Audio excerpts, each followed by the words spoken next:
Bismillahirrahmanirrahim. Fahadihi hiya al-asbabu al-mani'atu lil qulubi min ma'rifati haqa'iqal umur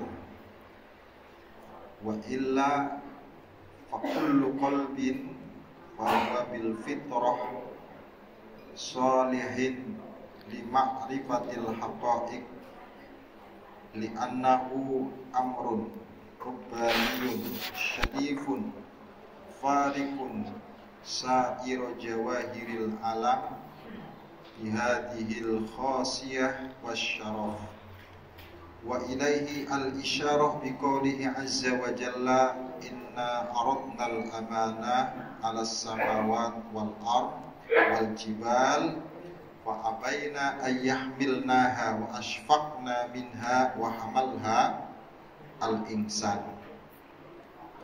Paham nggih? Masa belajar biyen ora paham to, Pak? Yes. Fahadhihi utawi iki kabeh papat sing ning dhuwur mau kan. Lainnya piro sing penghalang hati ki menyebabkan hati tidak bisa melihat itu ini piro? Hah? 5 apa papat? 5 ya. Yo hadih iku al asbabu piro-piro sebab. Sebab mau al mani'atu dadi sifatnya sebab kang nyegah lil qulubi maring piro-piro hati. Nyegai mau mima'rifati haqa'iqil umur saking ngaweruhi piro-piro hakikate piro-piro masalah. Wa illa lamun ora hadhihi hiya asbab faqullu qalbin mongko saben-saben ati fawa mongko utawi kullu qalbin bil fitrah kelawan fitrahe iku sholihun kang layak li ma'rifatil haqa'iq maring ngaweruhi piro-piro hakikat. Li annahu masatuna qalbun iku amrun hubbaniyun syarifun farikun sa'ira jawahiril alam bihadil khosiyah wasyarab. Paham? Mesti tertib kayak ini paham. Bahasa Jawi ora paham, bahasa Arab alah. Iki karena saking dhuwure nerangakene apa karena saking sampean blokone to, Pak? Bismillahirrahmanirrahim. Tentu hati ini tidak bisa menjadi benar atau melihat sebuah kebenaran karena sekian banyak faktor. Faktornya itu kemarin ada 5. Itulah yang menyebabkan tentang tercegahnya hati untuk melihat kebenaran. Jadi alat untuk menerima kebenaran itu hati. Kalau pikiran itu mana mungkin? Karena pikiran itu apa wae mancing, Pak. Pikirannya lah ya mlebu, bagus yo masuk. Rekayasa melalui pikiran. Paham? Orang mau berbuat jahat juga melalui pikiran. Jadi pikiran ini kok ditampung, elek bagus itu ditampung nek.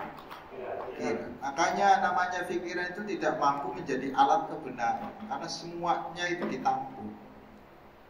Kalau hati itu pasti menolak, dia mau menerima sing apik-apik.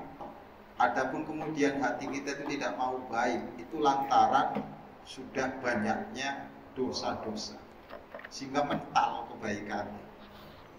Bukan hati ini tidak menerima kebaikan, namun kebaikannya itu dipentalkan oleh kemaksiatan yang sudah mengelilingi di dalam hati kita. Cepet ya, kotaknya cepet.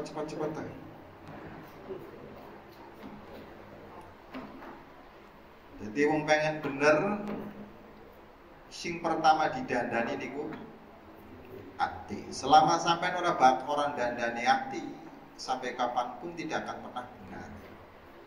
Dan letak kebenaran yang ada yang hati. Sementara sampean puas agama dengan seremoni,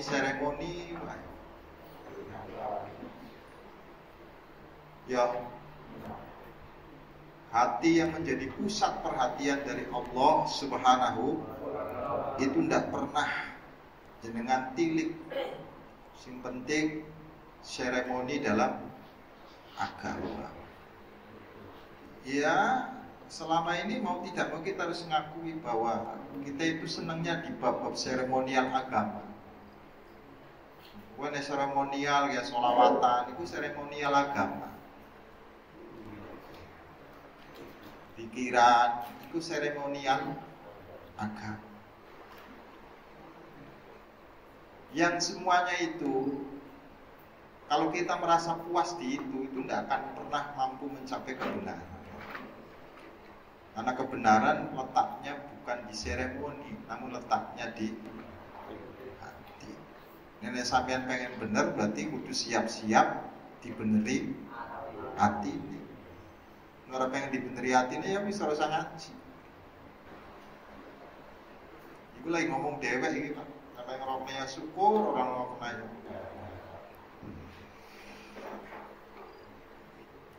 di mana yang namanya hati itu adalah mimmakrifati haqaiqil umur. Dia yang mengetahui tentang hakikat-hakikat dari semua masalah. Semua urusan itu hakikatnya yang bisa menemukan adalah hatimu. Ketika hatimu benar-benar jernih, ketika hatimu benar-benar bersih, maka memandang dunia itu kecil.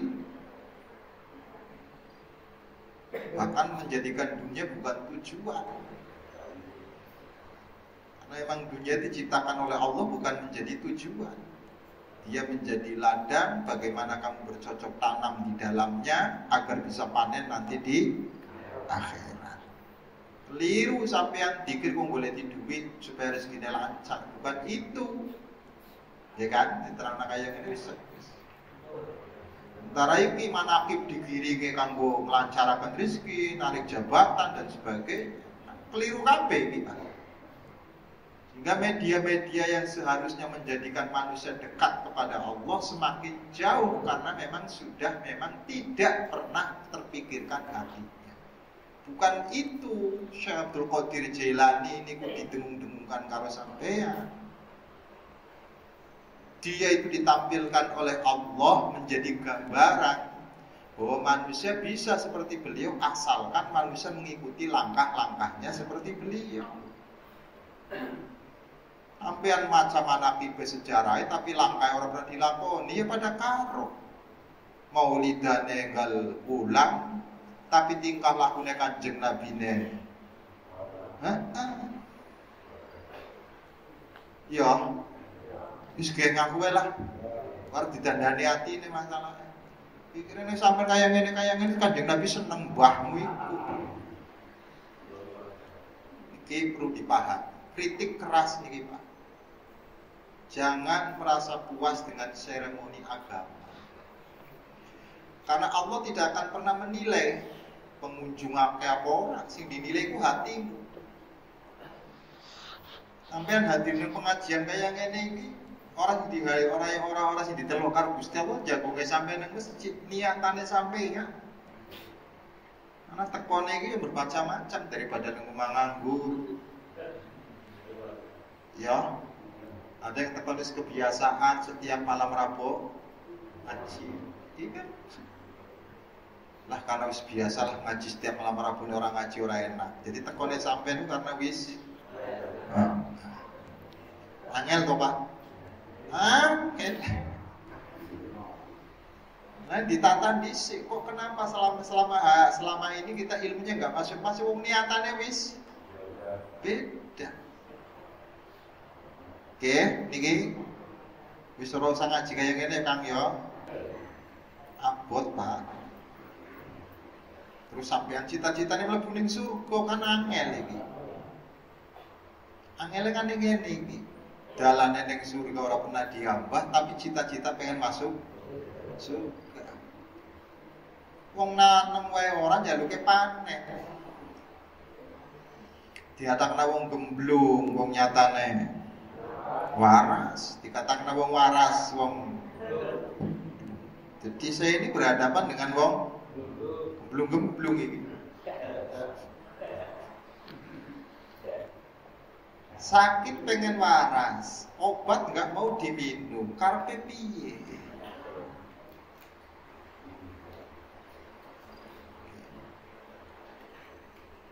Nah, di sini ini mari kita perbaiki. Wa illa, seandainya hati itu tidak tercegah melihat sebuah kebenaran, maka fakullu qalbin wa bil fitrah. Setiap hati itu berada dalam kesucian. Bukankah dulu Anda dilahirkan dalam keadaan fitrah? Nyeneng-nyeneng sampean ketika lahir, karena orang berdosa. Sampai nguyuh wae, orang pernah dibentak kok. Sampai ngomong, waduh, iki cucuku wis ngangsu akeh. Iya. Dulu kita itu nyenengake, Pak. Siki kok nyengitake. Ya Allah, Masya Allah. Fitrah. Gemes kita ndelok bayi niki. Sampai bisa ngomongnya wis insyaallah iki bil fitrah. Jadi setiap hati itu dalam keadaan fitrah dulu. Jadi yang ngotori itu siapa? Sehingga kita tidak lagi mampu melihat kebenaran. Perbuatan-perbuatan kita inilah yang menyebabkan kebenaran di depan mata tidak pernah kamu ketahui. Karena jarak pandangmu, cara pandangmu, serta alat pandangmu itu sudah tidak sama lagi. Kamu memandangnya memakai mata, sementara kebenaran memandangnya dengan memakai hati. Ini secara kasat mata ya sampean lagi ngaji. Namun secara ainul basirah kok dhisik. Terus ngarep-ngarep pahala, jejak tenan ki.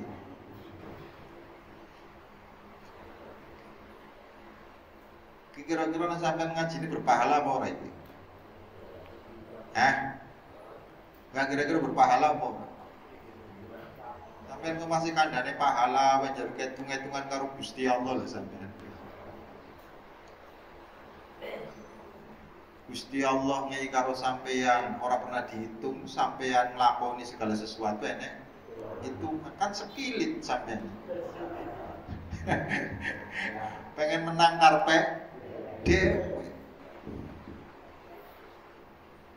Coba ya sampeyan mikir, Allah memberi kepada kita itu tanpa hitungan. Lha sampean melakoni kok njaluke dihitung ngono lho.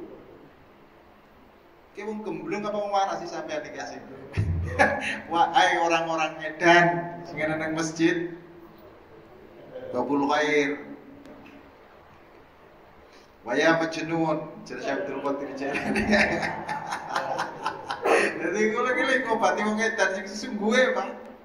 Wong edan sing sesungguhe itu wong sing pasar-pasar kayak orang edan sesungguhnya iki. Edan yang sesungguhnya itu adalah orang yang selalu merasa benar. Wis edan sesungguhnya itu orang pernah merasa salah. Itulah orang gila yang sesungguhnya.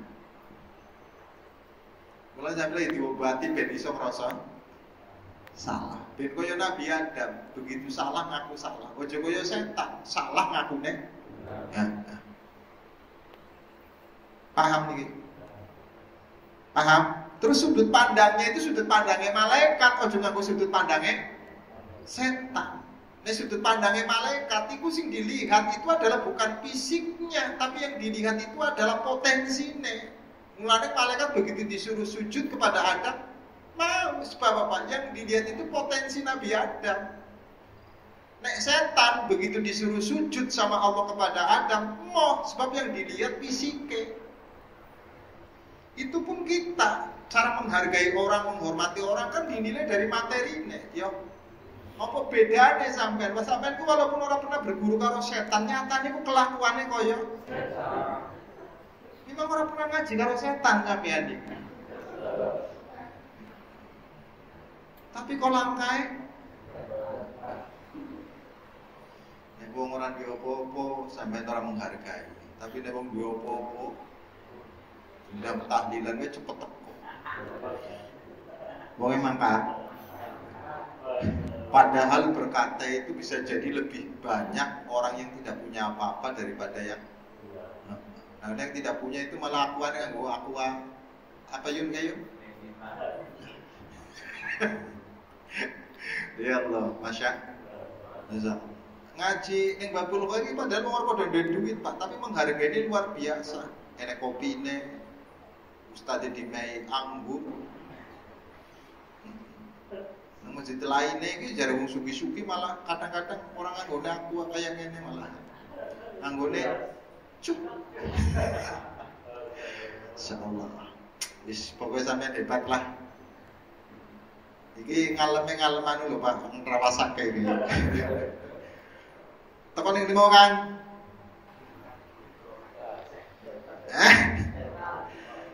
Wa illa faqulu qalbin fahuwa bil fitrah sholihun li ma'rifatil haqa'iq. Seandainya hatimu itu tidak terhalang oleh sekian banyak hadangan, maka hatimu dalam keadaan suci. Dengan demikian sholihun, engkau layak untuk mengetahui sesuatu yang benar sebenar-benar. Kenapa? Karena hati itu adalah amrul rabbaniyun, urusan Allah Subhanahu wa taala. Sehingga tidak bisa dibahas nih hati. Roh, nafsu dan sebagainya itu min amri rabbi, jadi seharusnya bahasa. Tapi dikotori karo sampeyan, makanya yang dibahas itu karena dikotori karo sampeyan, ora dikotori ora bahasa. Jadi wadah itu sebenarnya nggak usah dibahas selama tidak kotor. Karena wadah ini sudah dipakai sama kita, makanya bahasan. Mudeng apa mboten? Hati kita itu seandainya tidak dikotori sama kita, nggak usah dibahas. Kenapa? Karena kalau yang dibahas itu sesuatu yang bermasalah. Nah, Quran itu berhadapan sama manusia, sebab manusia kakek masalah. Quran tidak pernah berhadapan sama malaikat. Ngopo Quran ngadepi karo malaikat orang duwe masalah. Kan wong maca Quran mesti duwe masalah. Wong nyatane iya sampai lagi ini masalah mesti bukannya Quran, ya enggak. Jujur ya apa ora? Hah?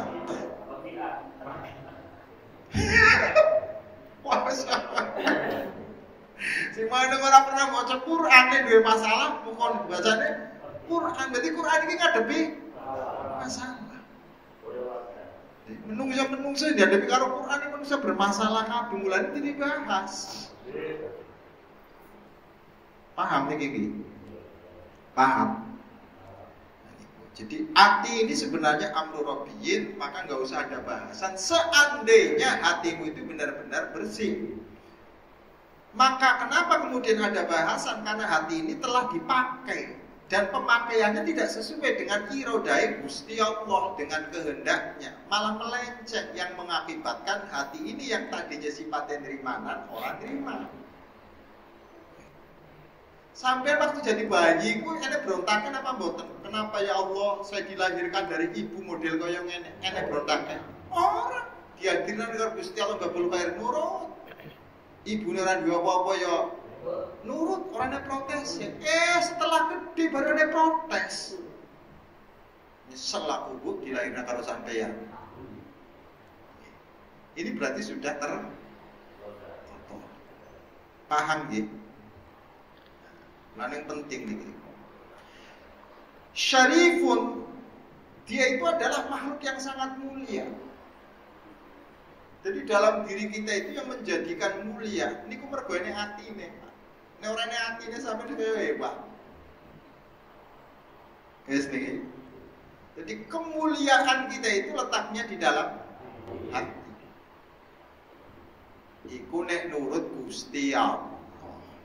Menurut Pak Indro ya kemuliaannya letaknya nek udeng-udeng. Farikun sa'iro jawahiril alam. Dialah hati ini yang ditaruh di dalam diri manusia itu sebagai pembeda mutiara-mutiaranya alam. Alam itu walaupun banyak mutiara, tidak ada bandingnya dengan hati manusia. Di mutiara itu semahal-mahalnya masih punya harga. Tapi yang namanya hati manusia itu tidak ada harganya. Karena nilainya itu di sisi Allah at-taqwa. Oke? Inna akramakum indallahi atqakum.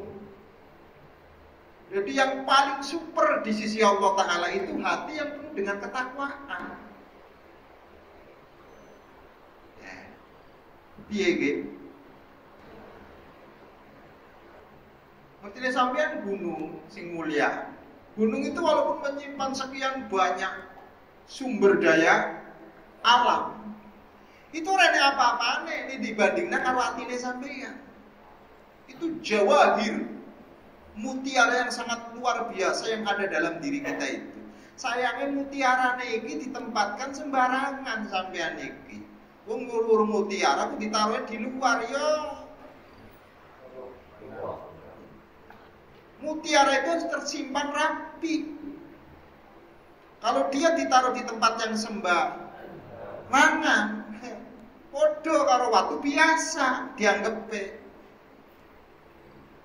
Lalu orang itu semakin dianggap penting karo Gusti Allah, maka semakin dia al-mahzunah, disembunyikan supaya tidak diketahui oleh siapa-siapa. Al-khumul,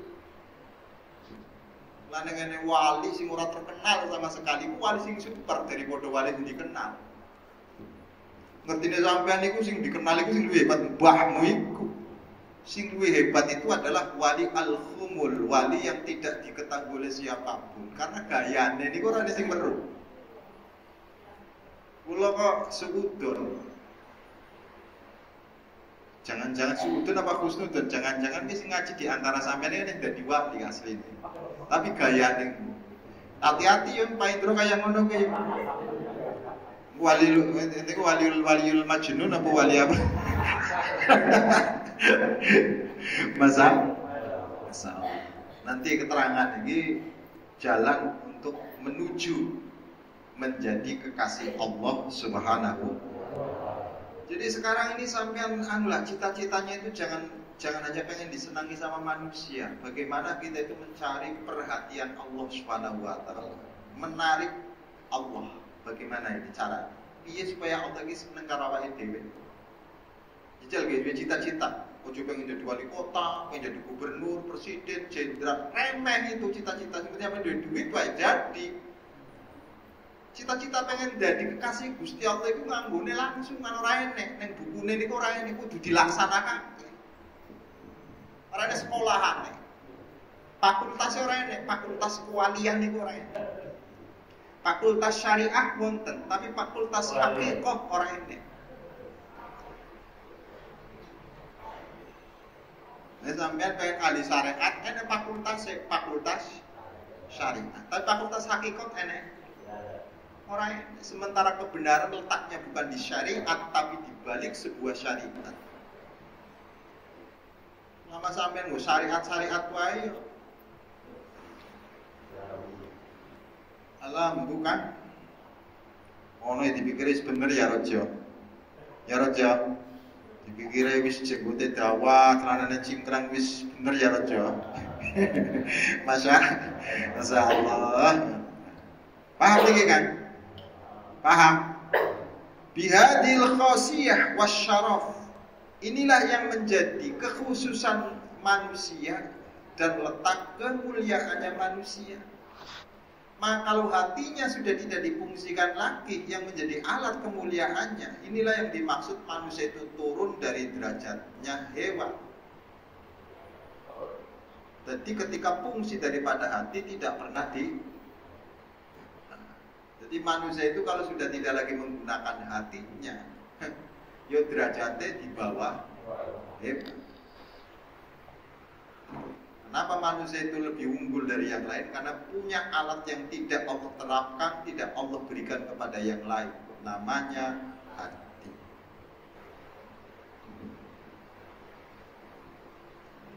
Wes coba hati-hati terus tapi ora weruh dalane sampeyan kayak agim. Bahas hati tapi ora weruh. Jagalah hati, jangan kau nodai.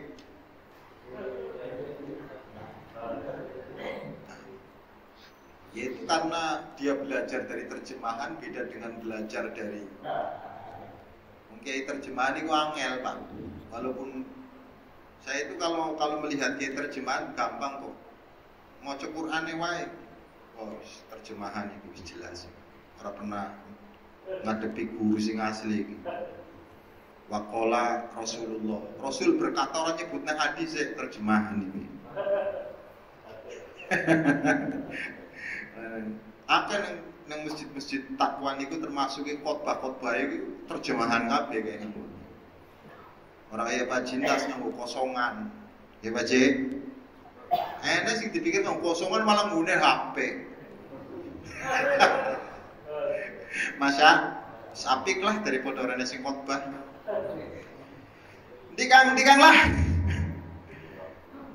Wa ilai al-isyara biqauli azza wa jalla inna aradna al-amanata 'ala as-samawati wal ardi wal jibali fa abaina ay yahmilnaha.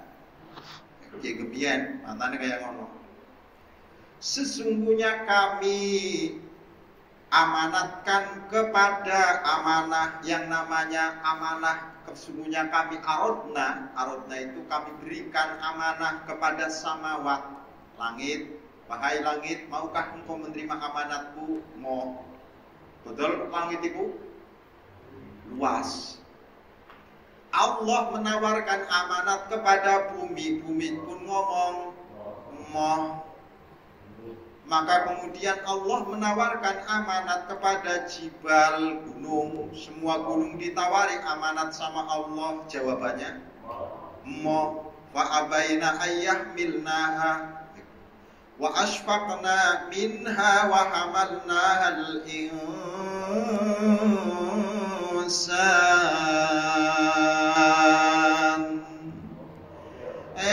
Begitu manusia ditawari amanat sama Allah Subhanahu wa taala langsung yes.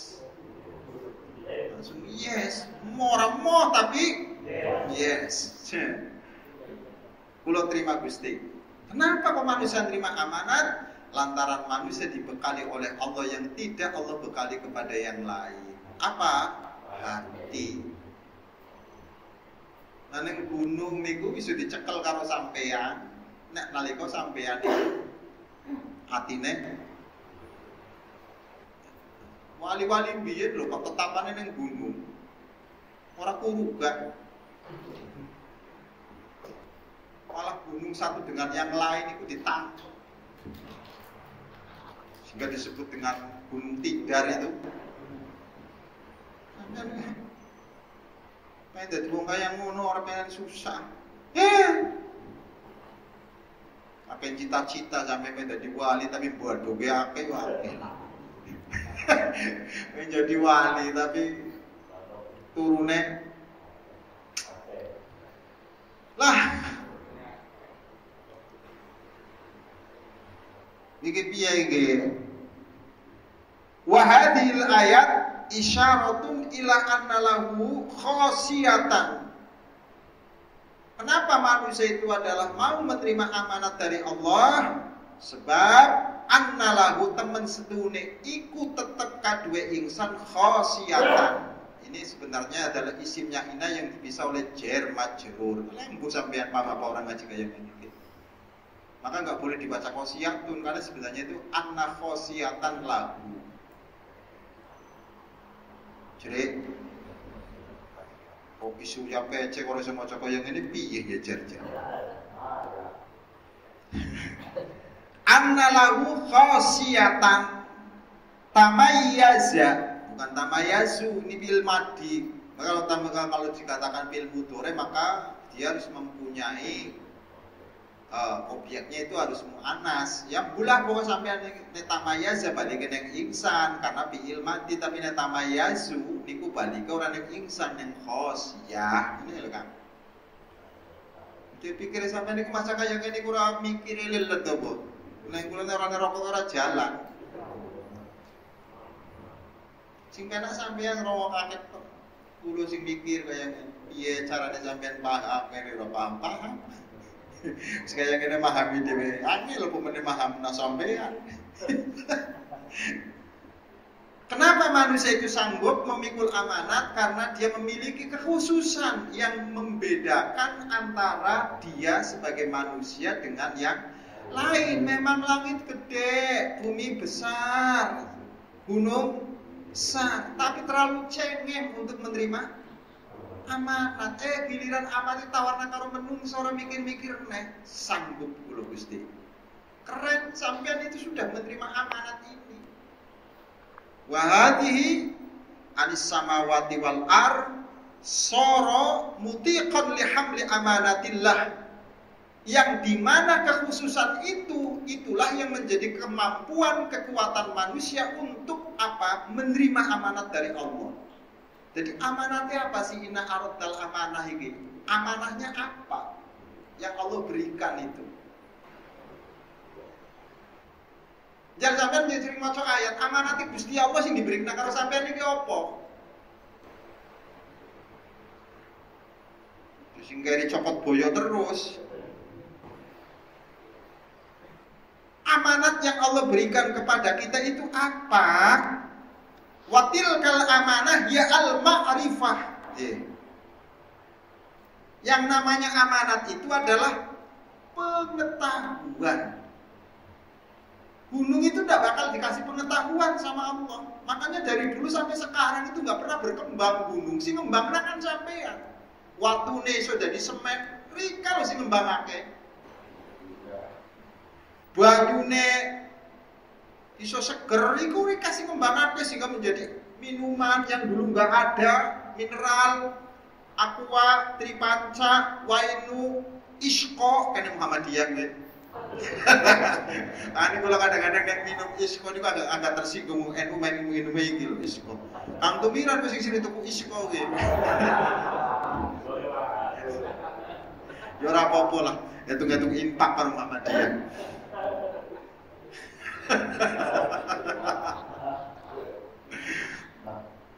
Nanti ada tamu, nah tamunya itu adalah orang jauh, juga pengurus Nahdlatul Ulama dari jauh dia.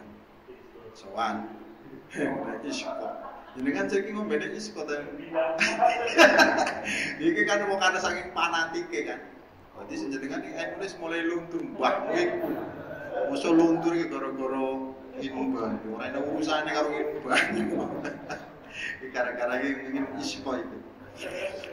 Jadi wong NU kudune ngidunge wainu. Nek kaya ngono nglahiraken paham fanatik. Malah campuran wae jri-jri. Ya mineral ya jalan. Aku ayo jalan sing penting. Sing penting. Sing penting enak ngono wae. Di Kang mau Kang? Di roti kirot. Mutiqun lihamli amatillah wa tilkal amanatu hiya al ma'rifatu. Jadi yang namanya amanah itu adalah makrifat. Makrifat itu apa sih? Tahu. Sampean tahu Gusti Allah? Enggak sampean perlu Gusti Allah. Ngomong. Sampean perlu Gusti Allah. Nek orang perlu kok sampean kenapa nyebut-nyebut, sampean kenapa nyembah? Kan goblok banget sampean orang berupa nyembah. Sampean baru Gusti Allah. Mulai bingung sampean. Enggak, sampean itu nyembah itu perlu apa orang? Kenapa sampean nyembah pada sesuatu yang tidak diketahui? Kan goblok. Masih mendingan orang nyembah daripada nyembah orang perlu.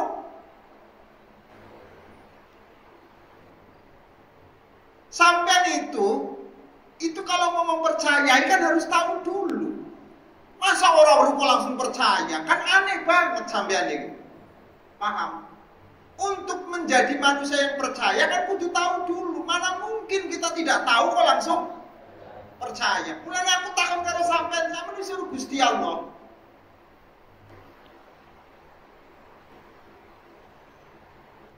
Engko nek mati mbahmu iki. Ora ada urusan siki aku takoni siki. Sampai disuruh Gusti Allah.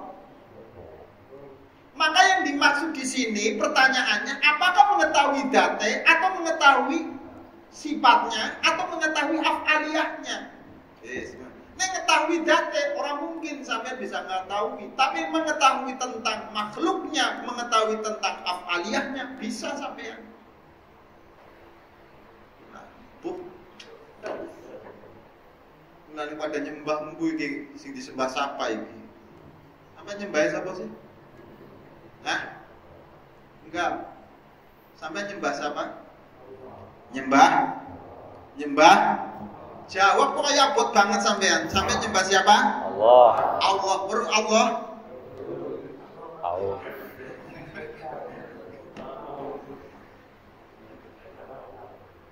Yuni itu tahu saya, baik secara zat ataupun secara kelakuan, tapi dia tidak paham saya. Jadi orang tahu belum tentu paham. Yes, wong paham durung tentu ngerti. Sampean ngerti kalau tentang Jawi niku paham sampean, tapi kan orang ngerti sampean.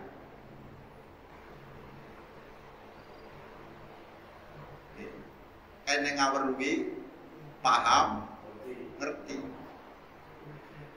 Kita ini mengetahui bahwa jenisnya anggur ini bentuknya kita tuduhake.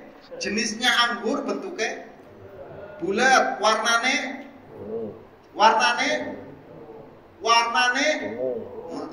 zaman warna wis mulai bingung lho. Warnane apa iki? Iki kelihatan matane sampean lho. Warnane nek warna kuning kepret ya. Paham? Wis sampean tahu kan? Namanya makrifah. Terus paham dengan keberadaan anggur ini? Paham nggak dengan keberadaan anggur ini? Yang namanya paham, dia itu diciptakan untuk apa?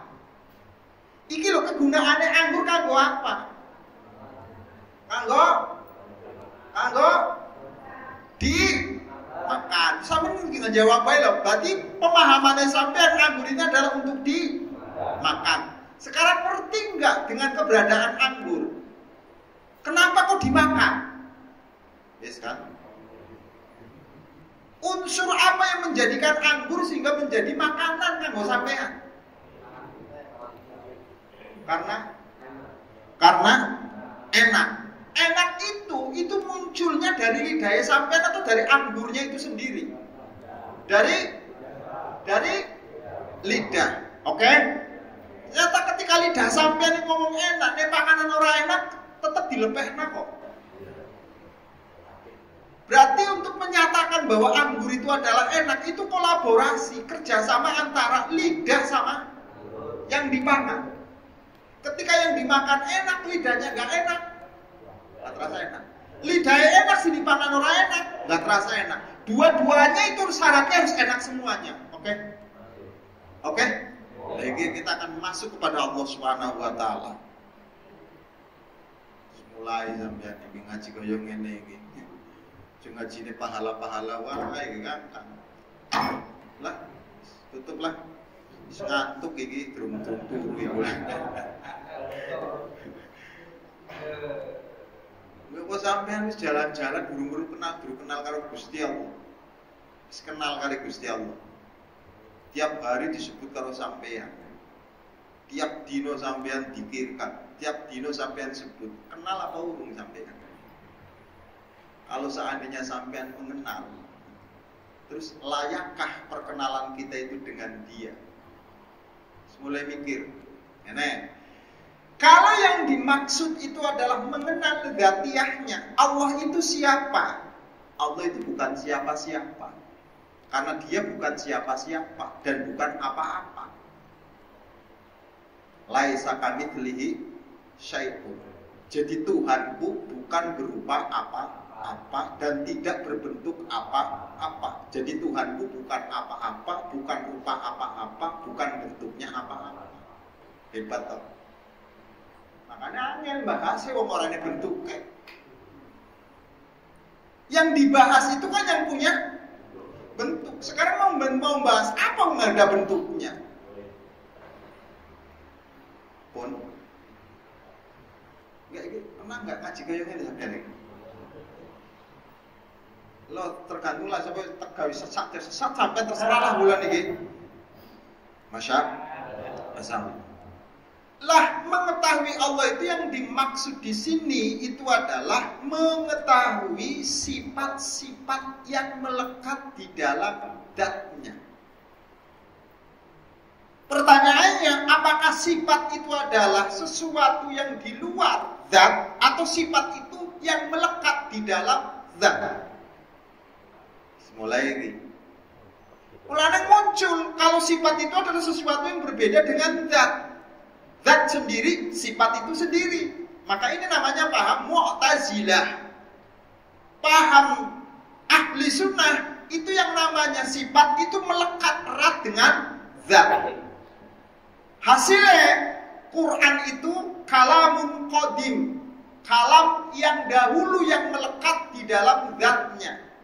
Sifatnya namanya adalah kalam, zatnya adalah sesuatu yang melekat. Sementara Mu'tazilah beda. Quran itu hadis karena antara zat dengan sifat sesuatu yang berbeda. Mulai umat sampean itu. Sampean ngaji wis tua sih ya. Nek kene sing ulang wis kelas dokter sing ngaji.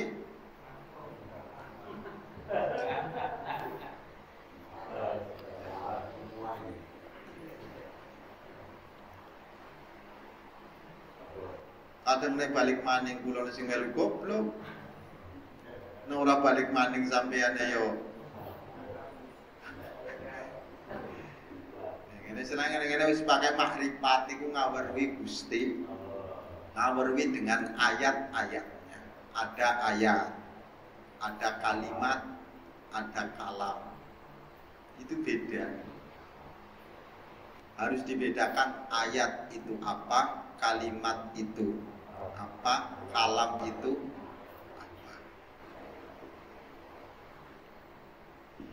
Wa min ayatihi an khalaqalakum min anfusikum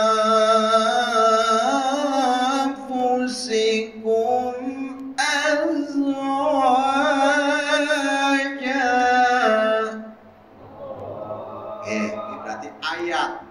Iki wa min ayati, sebagian dari ayatnya. Ayat ini. Ayat. Apa ayatnya itu? Kholaqo. Jadi ciptaan ini menjadi tanda. Jadi nek sampean pengen weruh Allah, lihat saja tandanya. Yes. Jenenge ayat. Ayat yang diperagakan sama Allah satu dengan yang lain itu berbeda-beda karena yang namanya tanda itu tidak sama. Sing jenenge ayat iku ora padha. Mulane ngene ayat 1, ayat 2, ayat 3, ayat 4, ayat 5, ayat 6, tapi nek kalimat itu dibatasi. Nah, yang tidak ada bedanya namanya kalam. Maka kalamnya mengandung kalimat, kalimatnya mengandung ayat. Ini paham apa ora sih kang ngaji kaya ngene iki? Lah, mbuh iki. Kalau kalamnya Allah itu tidak ada yang berbeda. Nanti kalamnya itu dibagi menjadi kalimat. Kalimatnya mulai ada pembagian. Dari pembagian ini lahirlah sekian banyak ayat. Jadi nek sampean pengen weruh Gusti Allah dari ayat-ayat yang kumpul ini di sampean telaah, barulah nyampe nang kalimat. Kalimat baru bisa mengantarkan sampean maring kalam. Setelah kaya ngono wa kalamallahu Musa.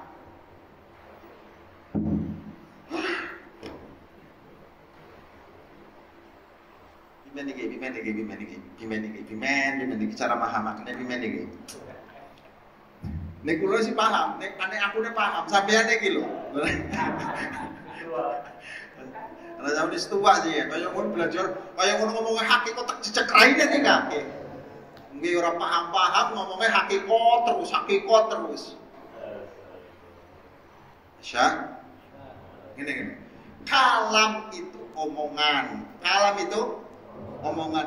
Agar kalamnya bisa dipahami, maka harus dibentuk sebagai kalimat. Aku iki ngomong, kula niki ngomong supaya omongane kula dipahami karo sampean, ditulis menggunakan kalimat. Paham?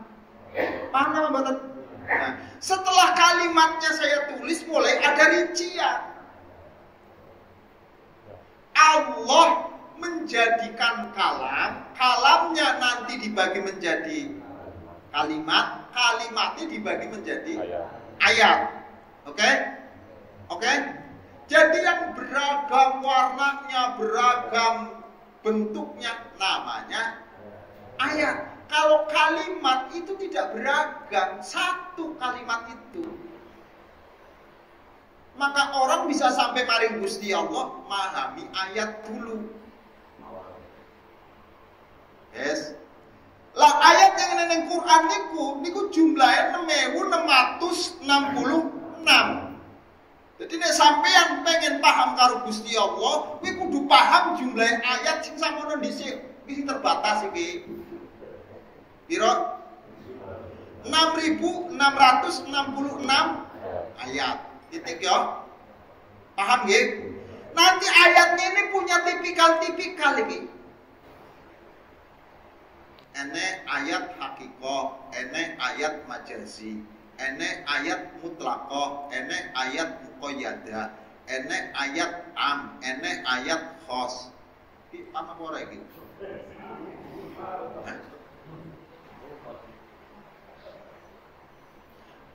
Kayak-kayaknya namanya itu durung ana sing dadi kiai iki sebenarnya iki. Enggak dibab kaya kene langkah sekelas Samsudin Tauhir, Buya Zakaria durung nyampe ning bab kaya kene. Orang sombong ora, durung ana sing pantes dadi kiai. Walaupun ada gaya pondok, durung pantes. Makanya boleh ngomong sebenarnya Jamal sing pantes gaya pondok. Itu udah mau ngomong sombong kalau dilihat dari kapasitas keilmuan. Nggak percaya kayak gitu. Kok dari kalimatnya ini dari ayatnya itu, dari ayat itu dibagi karena nanti ada ayat yang di situ namanya ayat yang hakikah, ada ayat majazi. Contoh,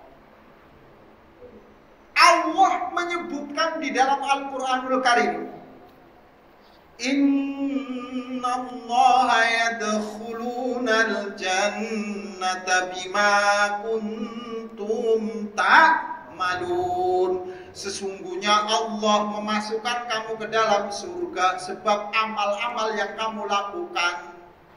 Umum. Ini namanya bukan ayat hakikoh, ayat syariah. Maka perlu ditaksis dengan syariah. Yang mentaksis kadang-kadang hadisnya Rasulullah Muhammadin Sallallahu Alaihi Wasallam.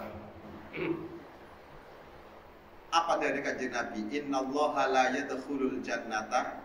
Allah tidak akan pernah memasukkan manusia ke dalam surganya dengan amalnya, tapi memasukkan surga karena rahmatnya. Angel loh. Satu sisi dia menyatakan dengan amalnya, yang hadis menyatakan dengan rahmatnya. Terus pimen ki sampean ngadepi kaya ngene iki. Kan seorang mudeng.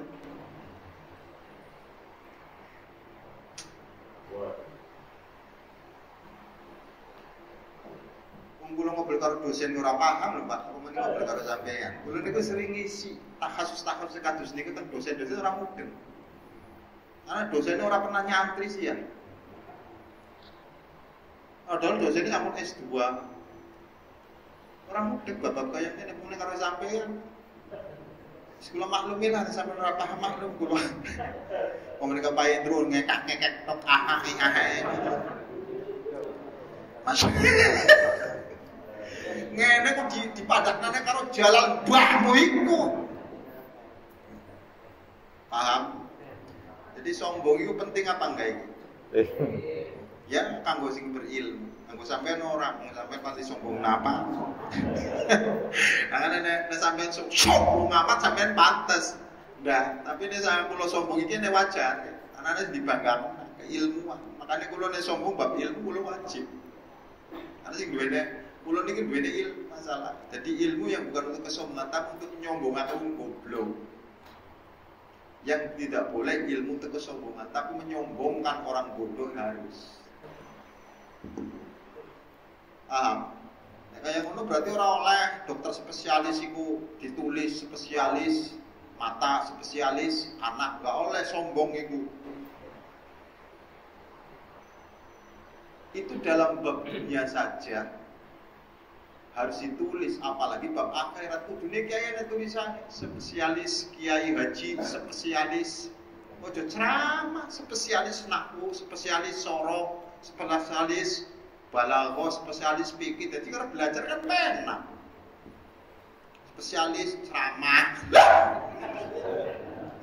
Kita pajri wae iso. Pajri sering ceramah pajri.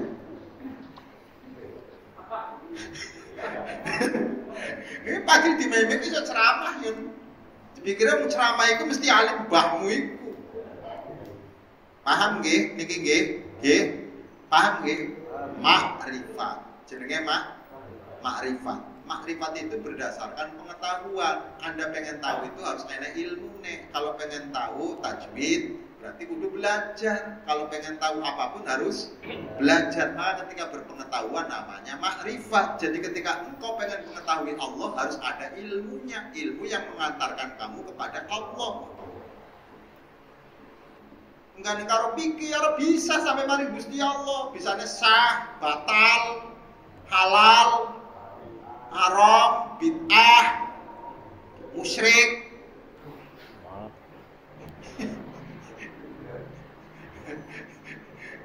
Kadung kalau masalah belajar karo Mbah Mun, dadi ilmune Mbah Mun kudu tak ketopakan iki.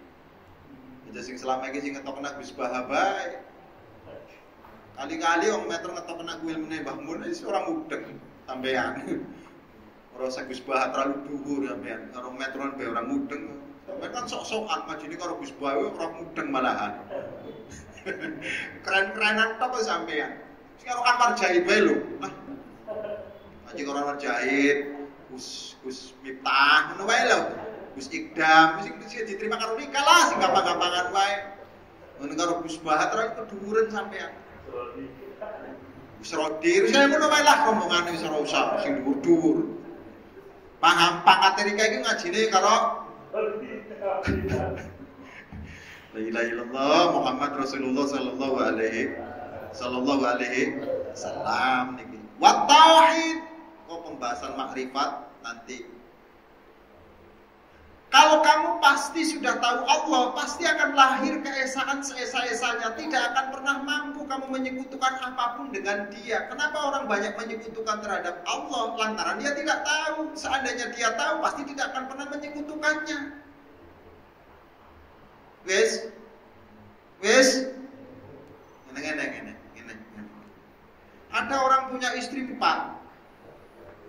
Ini kan sulit untuk mengidentifikasi siapa yang setia kan? Paham? Setelah jatuh miskin, mau duit aku setia kabeh. Setelah jatuh miskin suaminya, mulai ke satu persatu. Kalau kayak orang betah karo sampean. Mulai. Jadi akan ketahuan siapa yang setia. Lah, kemudian tinggal satu, sampean terus jalur pegatan. Kulo terima sampai nempe anaknya. Dulu ketika melarat pun sama saya, jenengan. Ketika sugih pun saya selalu menyertai Anda. Dan ketika engkau jatuh dalam kemiskinan, aku pun tidak akan pernah lari dari. Ini jenenge wong wadon sing setia. Anda tahu kesetiaannya seorang perempuan setelah mengalami sekian banyak ujian. Jadi kenapa kita mau menyekutukan Allah? Karena kita tidak tahu. Seandainya sudah tahu, pasti kita tidak akan pernah mau menyekutukan apapun. Karena memang tidak ada yang sepadan dengannya. Mulai sampai dibanting-banting kalau Gusti Allah ditibakna. Karena kayak orang sadar, kayak penyakit, orang sadar sampai masih nyekutu kenawa. Ya.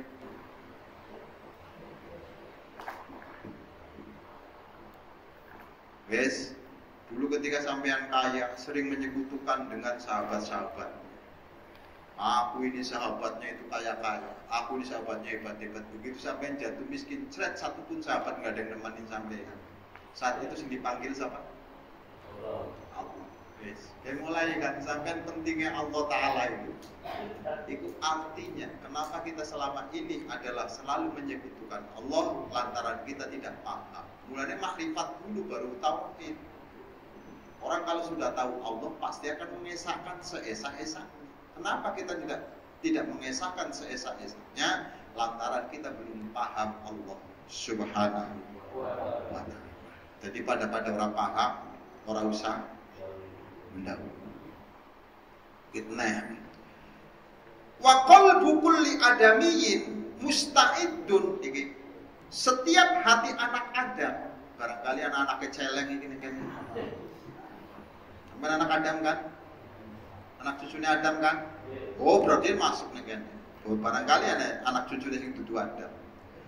Wa qalbu kulli adamiyyin musta'idul lihamlil amanah. Setiap hatinya keturunan anak Adam itu dipersiapkan untuk menanggung amanat. Jadi hati kita ini itu disiapkan sama Allah untuk menjadi makrifat, untuk menjadi orang yang muwahhid, orang yang mengesahkan Allah. Iki lho, fungsine hati itu adalah untuk makrifat, ngawruhi maring Gusti Allah, untuk mengesahkan seesa-esahnya. Kalau ini sampeyan itu adalah digunakan, maka jenenge hati yang sirot, hati yang selalu istiqomah. Tapi kalau sudah berbalik, namanya hati yang dolal, hati yang sesat, hati yang bid'ah. Jadi hati yang bid'ah itu hati yang kayak mana? Hati yang mengisi atau sesuatu yang menjadi isiannya hati itu tidak seperti Allah Subhanahu wa ta'ala secara dia menciptakan hati. Hati itu diciptakan oleh Allah, dipersiapkan untuk menerima makrifat dan tauhid. Jika hatimu diisi dengan kemusyrikan, namanya hati bid'ah. Paham? Kok sampean ini bid'ah-bid'ah barang? Ya memang iya. Jadi sesuatu yang bukan isinya Anda masuki, namanya bid'ah. Wes ini kan dipersiapkan, dijadikan sebagai alat untuk ini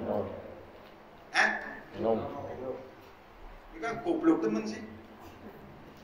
Ini botol ini dipersiapkan untuk wadah air. Ketika diisi bensin, jelas bid'atun dolalah. Kenapa? Karena dia mengisinya itu tidak sesuai dengan. Paham apa ora sih? Paham? Terus ngisi kopi nih. Bid'ah. Sampean pengen tahu untuk apa alat ini digunakan, berarti harus lebih tahu apa yang dikehendaki. Musta'idun dihamlil amanah wa mutiqun laha fil asal. Makanya hati ini kalau sudah menjadi hati yang bertauhid kepada Allah, sekian banyak persoalan itu enteng. Kanjeng Nabi loh dihadapkan dalam sekian banyak persoalan. Orang mundur. Kenapa? Karena hati ini sesuai. Barang awake dewek iki, masyaallah, tembe duwe masalah titik ceritane, ya Allah. Setiap wong ketemu diceritani, setiap wong ketemu diceritani. Koyo-koyo sing duwe masalah cuma awake dhewe. Sebabnya apa? Sebabnya hatimu memang belum terisi ketauhidan dan kemakrifatan kepada Allah. Jika hatimu diisi dengan kemakrifatan dan ketauhidan, Anda akan seperti Yusuf. Anda akan seperti Ayub. Yusuf berjiwa besar. Yusuf walaupun dia dilempar sama saudara-saudaranya, Masya Allah, ke dalam sumur, namun ketika jadi penguasa, dia tidak sedikit pun dendam kepada 10 saudaranya. Malah disuruh untuk menempat. Ayub niku dicoba kali Gusti Allah kaya tak sedikit pun dia meminta belas kasihan kepada sesama manusia. Ibrahim, koyo ini contoh-contoh besar ketika manusia itu hatinya penuh dengan makrifat dan ketauhidan menghadapi tantangan ini. Orang kaya awake dhewe kok ngeluh wae uripe, ora duwe duit. Ngeluh. Duwe duit lali. Karepe piye sampean iki? Duwe duit lali. Ora duwe duit Gusti Allah lele gue ketebak bingung dadekna kaya ora cocok dadekna kaya ngene. Dadekna wong miskin ngeluh wae. Dadekna wong sugih sombonge. Dadekna wong melarat ora sabar. Dadekna wong sugih pelite pol. Iki manusia gagal iki. Manusia yang sukses itu adalah dijadikan apapun sama Allah, dia mau menerima. Dadekna wong miskin sabar. Dadekna wong sugih syukur. Allah lebih senang wong miskin penuh dengan kesabaran daripada orang kaya tanpa ada syukur. Lebih lagi Allah mencintai manusia yang kaya penuh dengan syukur daripada orang miskin yang sabar.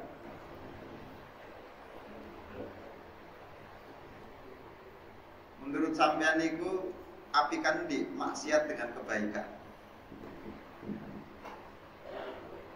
Ya. Jawab. Kebaikan dengan kemaksiatan itu lebih baik mana? Lebih baik? Ya jelas lebih baik. Ketika kebaikanmu akan mendorong kesombongan, itu lebih baik kemaksiatan yang bisa menimbulkan penyesalan. Tidak jarang orang yang berbuat baik lahirnya kesombongan. Bantu, iki sampean orang yang aku mulai muncul sering bantunya apik apa orang? Apik begitu aku mau awas ya sampean ojo sampai lali karo orang aku iso mangan sampean. Ente kan? Ini kan sering terjadi di awake dhewe. Iku kebaikan yang berakibat terhadap kerusakan. Lebih baik kemaksiatan tapi akibatnya nyesel. Astagfirullah ya Allah, kulo kemanusia ke dosa. Akeh maksiat iku. Jadi peluangnya podo-podo, Pak. Sing apik bisa dadi ora apik, sing ora apik bisa dadi apik. Tergantung sampeyan nyikapi. Banyak orang yang merasa baik sehingga kapok berbuat kebaikan. Jika ada orang datang lagi minta sumbangan, lagi-lagi sumbangan lah. Ini kan kapok gawe kebaikan. Perasaan kemarin minta sumbangan, sekarang enak toh?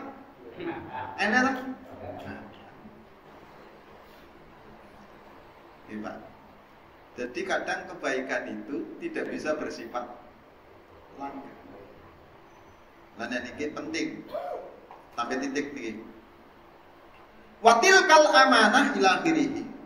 Walakin yathbutuhu anin nuhud bi akbaiha wal usul ila tahqiqiha al asbab alladzi dzakarna. Kenapa hati kita itu adalah tidak mampu menjadi alat untuk mengenal terhadap Tuhan, menjadi alat untuk mengesahkan terhadap Allah Subhanahu wa taala. Jadi sampai itu katakan mengesahkan duduk dari cangkemmu, tapi dari hati. Mulane sampai ngomong la ilaha illallah walaupun ping juta-juta kali, kalau hatinya itu kosong ya dinilainya enggak ada nilai. Kira sampai kapan tahlilan kalau dinilai mbahmu iku. Sing dinilai di hadapan Allah itu hatimu. Mulut bisa mengatakan la ilaha illallah, kenyataannya sampean itu seringkali menyekutukan terhadap Allah tanpa disadari. Dokter iki lho, beneran dokter iki ora sembuh iki. Ilang Gusti Allah. Yes. Iki padha musyrik kabeh iki. Sesama musyrik enggak usah saling memusyrikan. Walakin yatbutuhu anin nuhud bi akbaiha. Tetapi yang demikian itu menjadi turun. Derajat yang semestinya mengangkat manusia malah menurunkan manusia yang harusnya menjadi manusia yang ahsanut taqwim malah menjadi manusia yang asfala safilin. Kenapa? Karena fungsi hatinya itu adalah diputarbalikkan dari alat yang untuk menjadi pengenalan kepada Allah menjadi alat pengingkaran.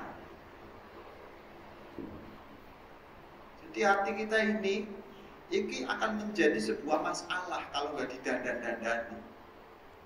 Diturun mesin wae Kang di situ Kang. Sampai ki rusak kabeh masalah iki diturun mesin iki. Hati sing baru-baru iki. Sementara penyakit hati iku selawas terus piye iki? Walidzalika qala sallallahu alaihi wasallam kullu maulud yuladu alal fitrah. Kan dalilnya sampean itu setiap bayi yang lahir itu dalam keadaan suci, bersih hatinya, bukan bersih badannya. Badannya kotor kayak getih. Artinya bayi itu hatinya wa innama abawahu yahudanah wayang suronah wayun jasanah. Yang menjadikan bayi ini nanti ketika besar menjadi Majusi, Nasrani ataupun Yahudi, maksudnya pemikirannya jadi nakal dan jadi apa-apa, itu lantaran kedua orang tuanya yang membentuk. Maka orang tua itu adalah madrasah pertama. Kita itu kalau disebut maha guru itu sing mulang apa? Orang kalau disebut maha guru berarti yang sudah ngajar goblok sampai ya. Maha guru itu ya TK. Sebab apa maha guru disebut maha guru? Karena dia mengajari seseorang yang tidak bisa apa-apa. Bisa menjadi apa-apa itu lantaran maha guru.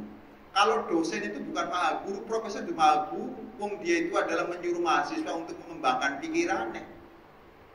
Yang asli maha guru itu ya guru TK. Dari sing orang nulis iso nulis. Kok sampai nyebut maha guru kok profesor dokter. Profesor itu enak tinggal ngomong mahasiswane. Iki silakan referensinya ini silakan dikembangkan. Kok maha guru mbahku? Maha guru itu adalah yang merancang dari awal supaya bisa menjadi pembaca. Tapi melas nasib guru TK gajiannya titik. Padahal maha guru. Mungkin kita ini serba salah kok. Serba salah. Apa serba salah? Bahasa kita itu serba salah. Madrasah itu kalau di Arab nggak ada namanya sekolah pertama, sekolah atas, sekolah kejuruan orang sing ini madrasah. Karena madrasah itu secara bahasa Indonesia artinya sekolah. Tapi kalau sudah di Indonesia kan, itu misalnya pembedaan sing umum SMP, SD. Kalau sudah madrasah agama, madrasah ibtidaiyah, madrasah sanawiyah, madrasah wisbedan. Paham? Bahasa Arabnya kalau guru itu adalah guru dasar, namanya mu'allim, orang yang memberitahu. Namanya siapa? Mu'allim, yang memberi tahu. Paham? Kalau sudah kelasnya itu menengah, jadi SMP, SMA, namanya mudaris, orang yang memberikan pelajaran. Bahasa Arab ini. Kalau sudah mahasiswa, namanya Ustadz mbahmu, namanya asatidun, bukan ustadz, asatidun. Ini jamak min ustadz. Jadi dosen-dosen itu disebut asatid. Jadi orang yang mengajar mahasiswa namanya asatid. Nanti kalau sudah menjadi dosen tetap dan menjadi guru besar, itu baru disebut ustadz. Itu titelnya sudah profesor, doktor. Ketika di Indonesia, ustadz itu simulang ikro.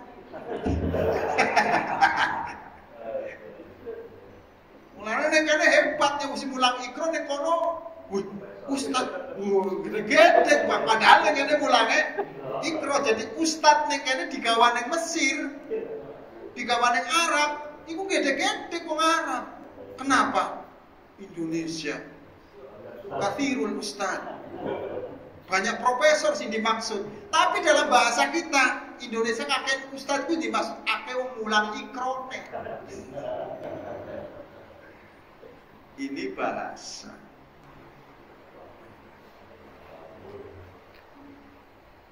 Paham Pak? Disampaikan ini kadang-kadang semis yang menjadi Yahudi, Nasrani dan sebagainya itu pola orang tua. Karena orang tua yang bisa mengenalkan manusia terhadap Tuhannya. Orang tua nih, yang pertama ngajar. Karena dia lebih dekat terhadap anak. Kalau orang dia ini telatih ngajari anak, ndongengi anak narap turu, saya kira telatih. Guru saya kira padha kok pada sungkan didik sampeyan. Guru biyen kan ora iso blok, saya kira lapor karo polisi. Mulane gawe apa ya bodoh amat daripada kok dilaporake karo polisi.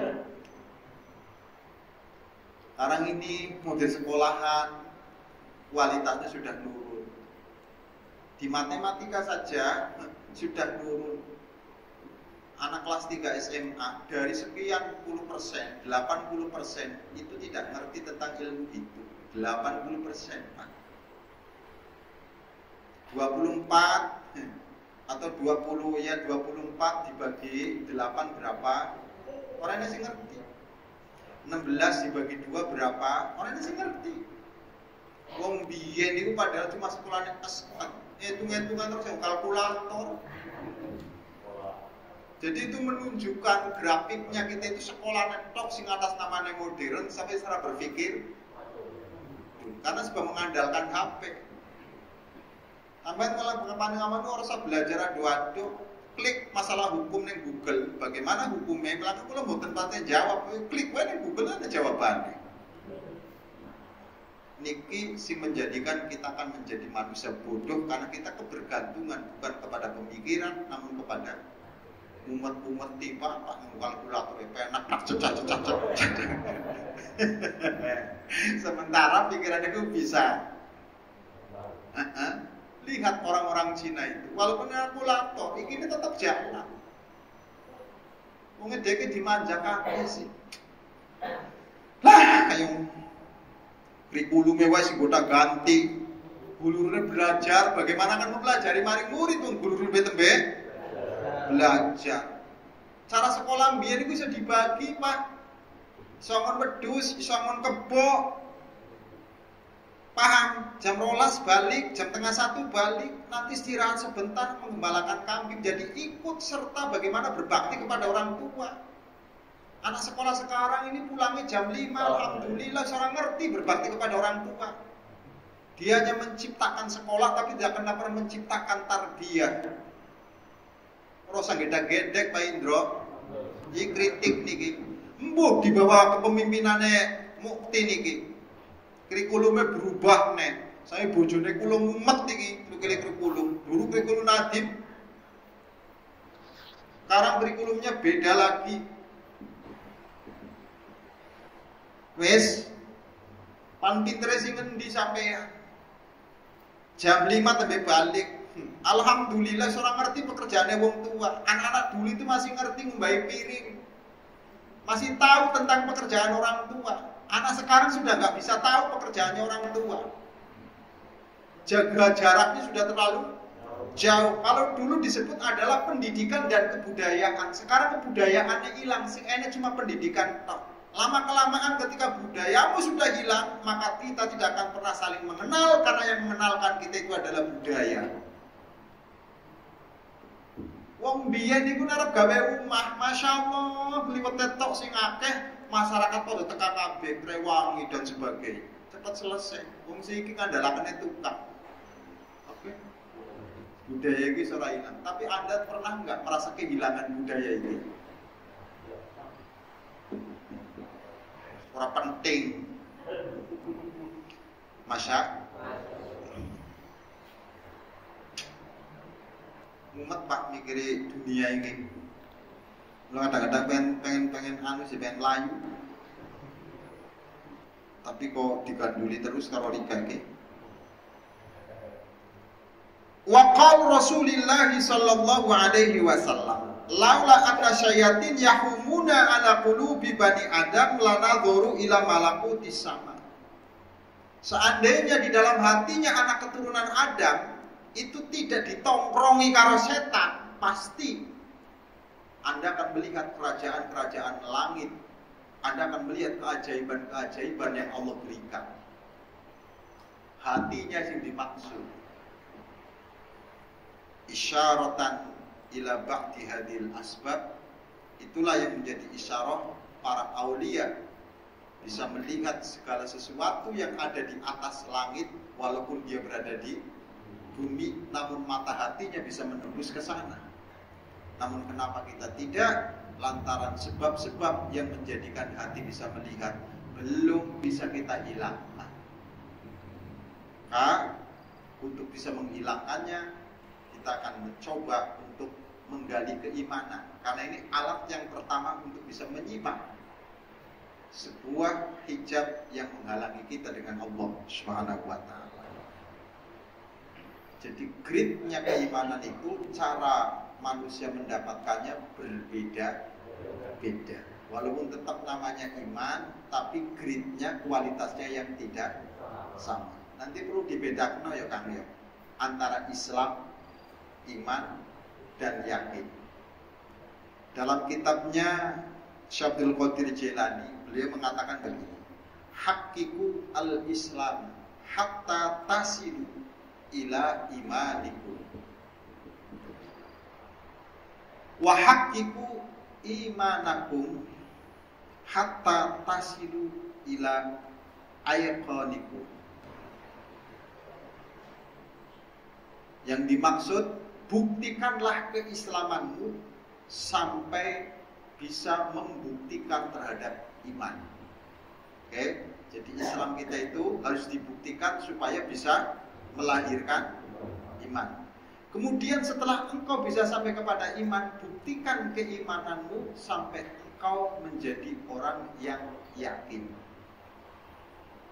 Yakin itu adalah kepercayaan yang terus menerus, kemudian tidak ada keraguan, namanya yakin. Kalau iman sekedar percaya, tapi belum tahu yang sesungguhnya. Sing penting percaya baik, gue jenenge iman. Tapi untuk mengetahui itu namanya yakin. Maka yakin itu adalah pengetahuan tentang segala sesuatu yang tidak ada keraguan secuil pun, namanya yakin. Tapi iman masih penuh dengan keraguan. Ulaika ala hudam mir rabbihim wa ulaika humul muflihun. Terus ya sing ayat sedurunge innalladzina amanu walladzina innalladzina amanu, terus wa yuqimunas sholata wa mimma razaqnahum walladzina yu'minuna bima ilaika wa ma unzila min qablik wa bil.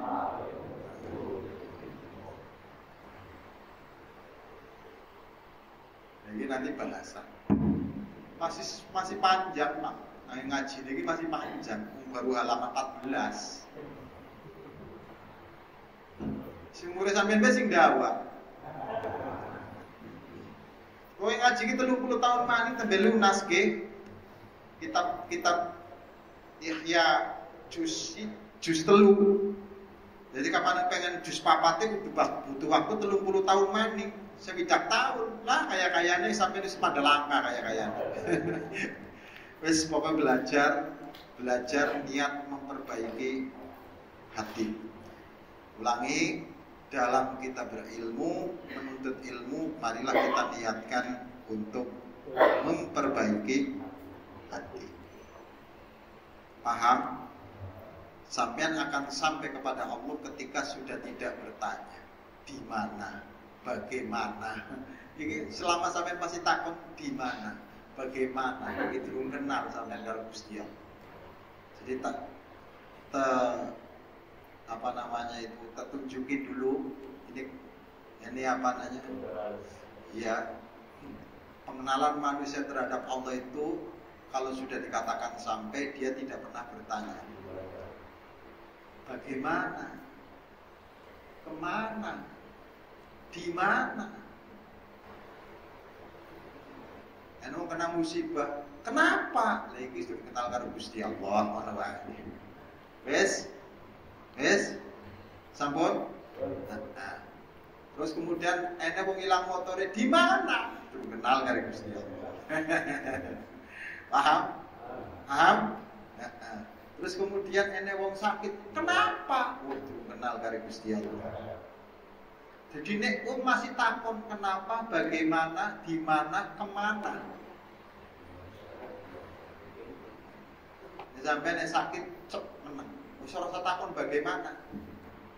Karepe Gusti Allah. Mati karepe Gusti Allah.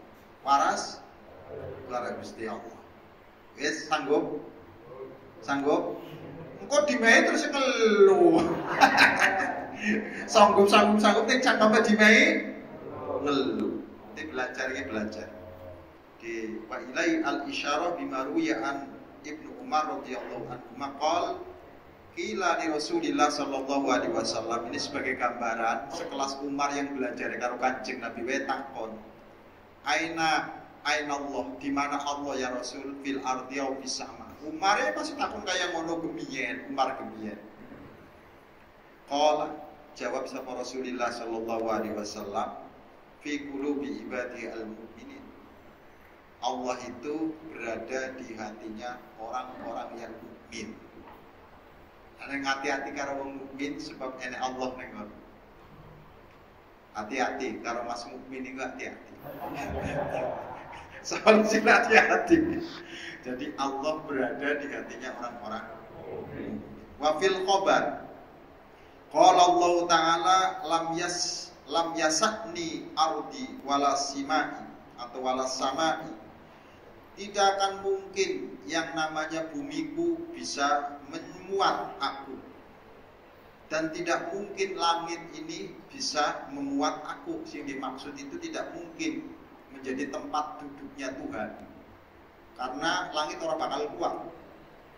Wa wasya'ni qalbu abdi, yang mampu itu adalah hati hambaku al-mukmin, al-layyin al-wadi. Jadi disifati. Wa fil khabar annahu qila ya Rasulullah min man khairun nas. Ya Rasulullah, siapa manusia yang terbaik? Bukan sebaik-baiknya manusia, tapi siapa yang terbaik. Ini kan kadang-kadang sampai menerjemahkan apa? Sebaik-baik mbahmu gue. Jadi khairun nas itu artinya duduk sebaik-baik manusia, manusia terbaik. Mu bahasanya sampai itu sebaik-baiknya itu piye kowe jajal. Jadi terbaik, manusia terbaik ya Rasulullah, man khairun nas, siapa manusia terbaik? Faqal kullu mu'min mahmumul qalb, seorang mukmin yang hatinya penuh dengan zikir kepada Allah Subhanahu wa taala.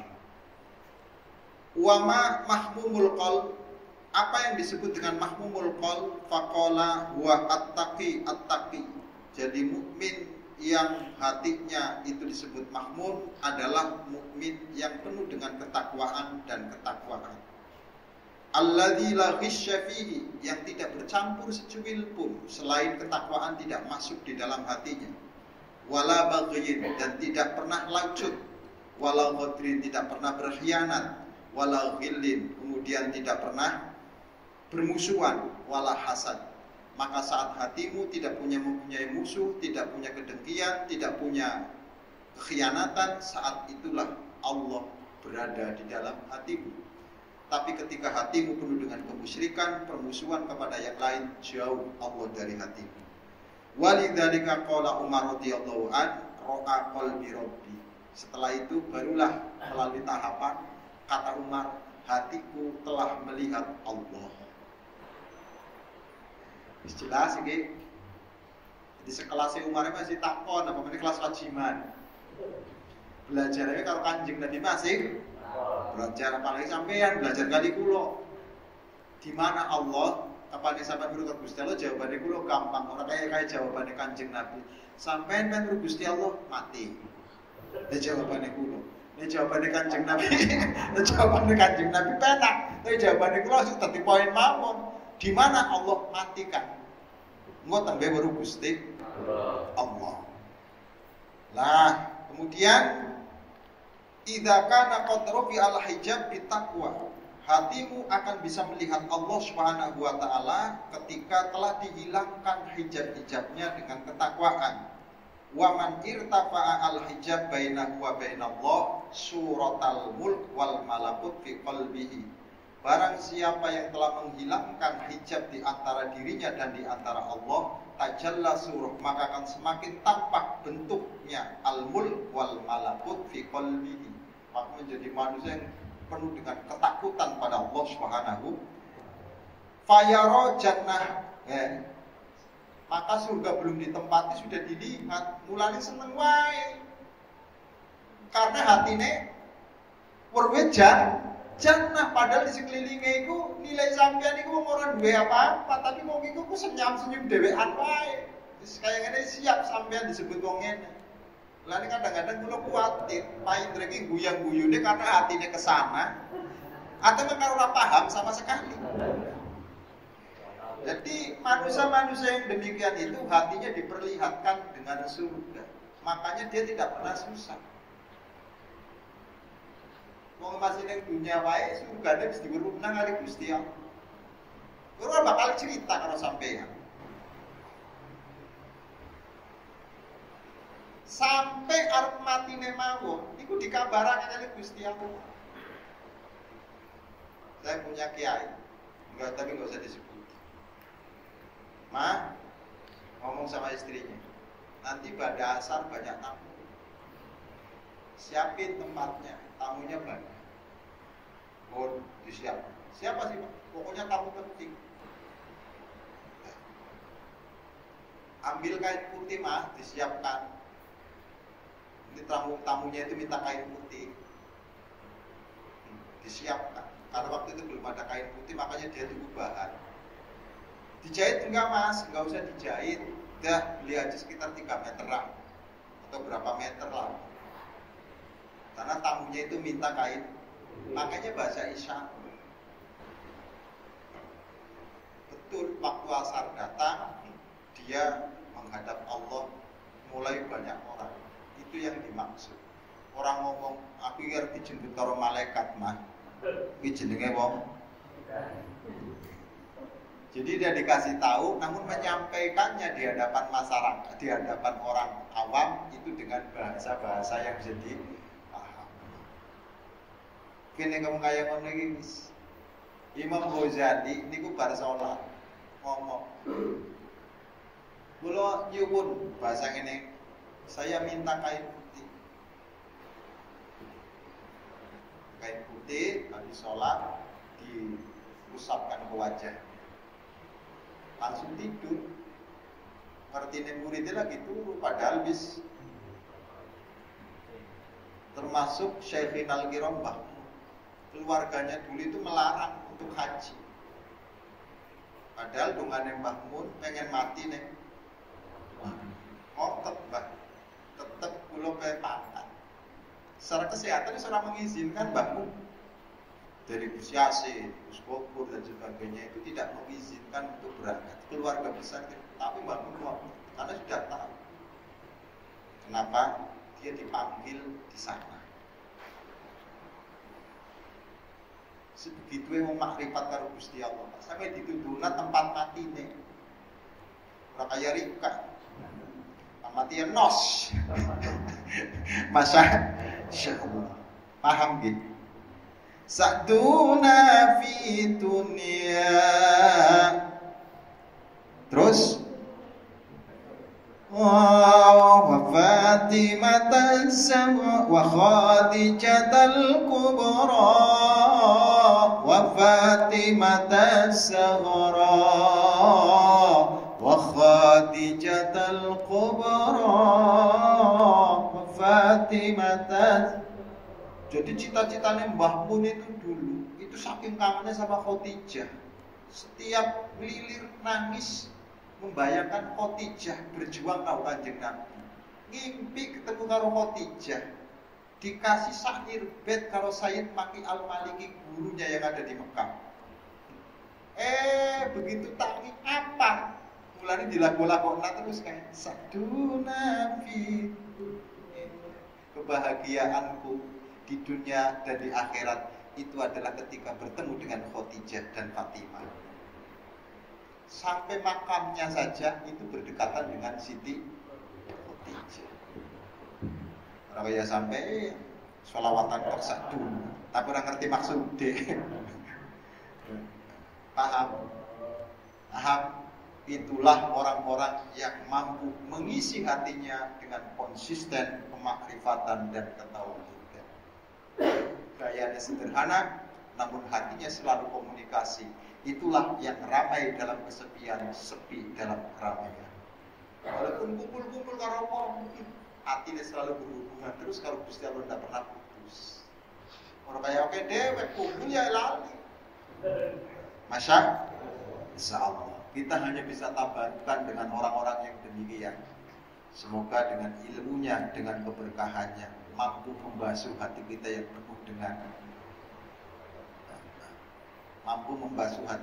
penuh dengan dosa, sehingga hati kita ini ya walaupun gak utuh balik ke paling orang separuh baliklah, supaya bisa mengenal Allah Subhanahu wa ta'ala. Maka di malam hari ini kita mengetahui bahwa hati itu adalah mahkota manusia yang perlu Anda jaga. Karena dia alat yang dipersiapkan untuk berkomunikasi, dia adalah alat yang dipersiapkan untuk mengenalnya, dia adalah alat yang dipersiapkan untuk menerima informasinya. Mudah-mudahan kita semua menjadi orang-orang yang ma'rifat kepada Allah. Bismillahirrahmanirrahim. Allahumma ja'al jawarihana bi ta'atika wa qulubana bi ma'rifatika wastaghil bi dzikrika fi lailina wa fi naharina wa fi tuli hayatina wa alhiqna bis shalihin. Rabbana la tuzigh qulubana ba'da idh hadaitana wa hab lana min ladunka rahmah innaka antal wahhab. Wassallallahu ala sayyidina Muhammad nabiyil ummi wa ala alihi washabbihi wasallam. Alhamdulillahi rabbil alamin. Maulaya salli wa sallim daiman abada ala habibika khairi khalqi kullihim huwal habibul ladzi antuhu li kulli awli minal awwali muqtahimi ya rabbi bil mustafa lil maqasidana waghfir lana ma madha ya wasi'al karami ya rabbana ya rahim ya rabbana ya karim anta jawadul alim wa anta ni'mal mu'in sallallahu rabbuna nuril mubin ahmad al mustafa sayyidil mursalin wa ala alihi wa sahbihi ajma'in. Al-Fatihah. Bismillahirrahmanirrahim. Alhamdulillahirabbil alamin arrahmanir rahim maliki yaumiddin iyyaka na'budu wa iyyaka nasta'in ihdinas siratal mustaqim siratal ladzina an'amta 'alaihim. Assalamualaikum warahmatullahi wabarakatuh.